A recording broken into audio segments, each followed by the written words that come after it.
Баршаңызға сәлем, сіздермен Жанарбай Мырзаева. Бүгін 8 сынып оқушылары үшін нөмір 3 БЖМ тапсырмаларын орындайтын боламыз. Реакция нәтижесінде сілті мен сутек газын түсе отырып, бөлме температурасында сумен әрекеттесетін металлдар қатарын көрсетіңіз.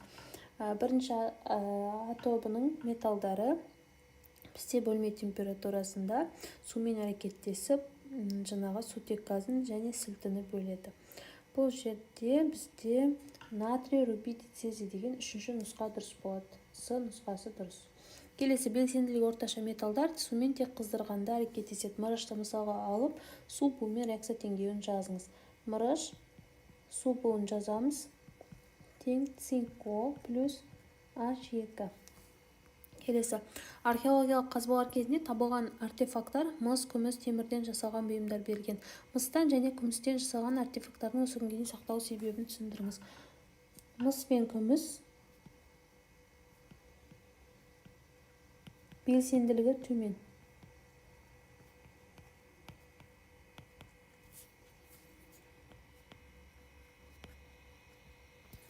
Келесі уақыт өте келе мыстан жасалған бұйымдарда жасыл дақтың пайда болуы, ал күмістен жасалған бұйымдардың қараюы темірдің таттануына әсер еткен факторға татаңыз.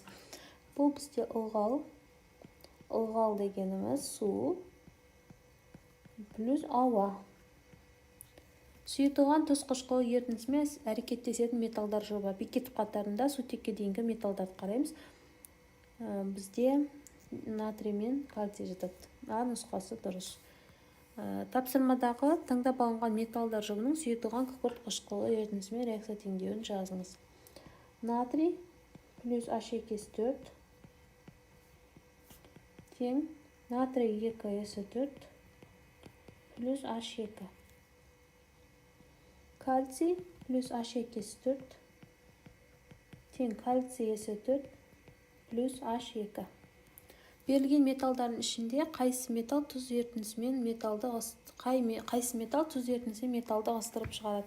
Мүмкін болатын реакциялардың тұсына плюс таңбасын қойыңыз. Бұл тапсырманы орындау үшін біз Бекетов қатарының басшылыққа алып отырып шығарамыз.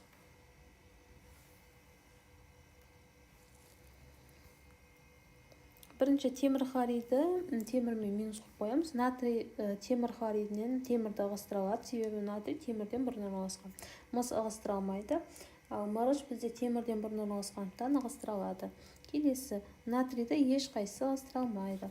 Мысты темір ығыстыра алады, натрий, мырыш барлығы ығыстыра алады. Мырышты тек қана натрий ығыстыра алады, қалған металдар ығыстыра алмайды.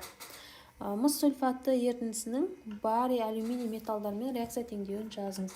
Купрум S4 бариймен әрекеттескен кезде ығыстырып шығып, барий S4 плюс купрум түзіледі.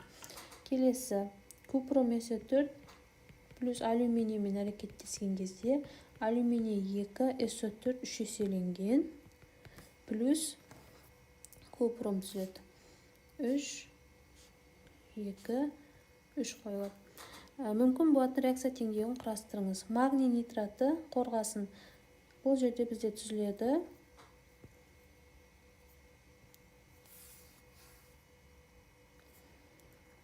Қорғасын нитраты. Жоқ, бұл жерде реакция жүрмейді, кешірім сұраймын. Себебі бізде қорғасын магнийден кейін орналасқан. Мүмкін емес, жүрмейді деп жазайық. Келесі қорғасын нитратына мырышты қоссақ, бізде реакция теңдеуі жүреді. Қорғасын плюс мырыш нитраты түсіледі. Сұрақтар болса, комментарий бөліміне қойып кетсеңіздер, жауап беретін боламын.